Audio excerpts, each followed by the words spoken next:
Unlocking politeness. Pardon my bluntness, explained. Hello, dear viewers. Today, we're diving into a fascinating phrase that pops up in English conversations. Pardon my bluntness.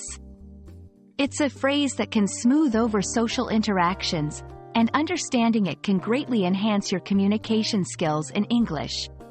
Let's unravel the layers behind this expression and see how it can be used effectively in daily conversations.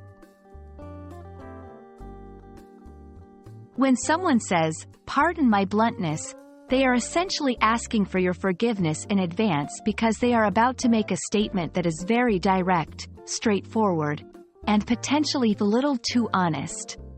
The speaker is acknowledging that their words might come across as harsh or overly frank, but their intention is to be sincere rather than rude.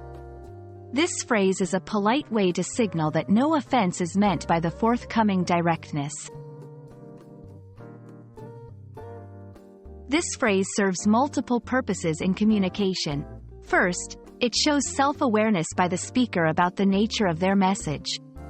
Second, it acts as a cushion for the listener, preparing them for something that might be hard to hear. It's a sign of respect and empathy, indicating that the speaker cares about how their words affect the listener.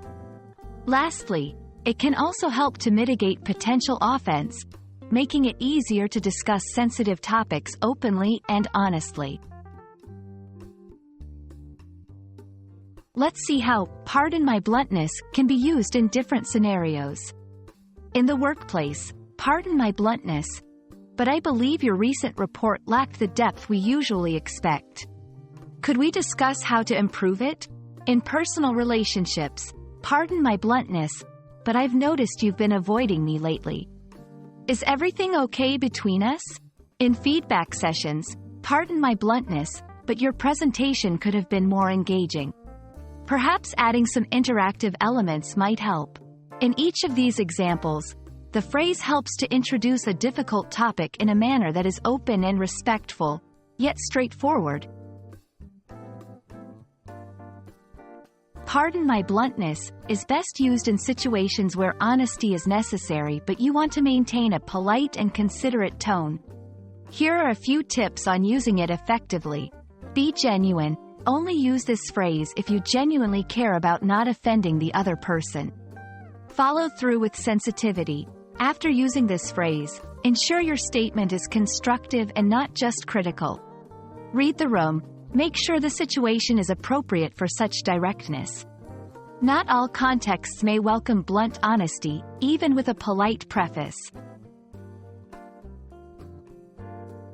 Understanding and using the phrase, "Pardon my bluntness," can significantly enhance your ability to communicate effectively and politely in English. It's a tool that, when used correctly, can foster honesty and openness while maintaining respect and consideration for others' feelings. We hope this video has shed light on the nuances of this useful expression. Until next time, keep practicing your English and exploring the beauty of polite communication. Thank you for watching.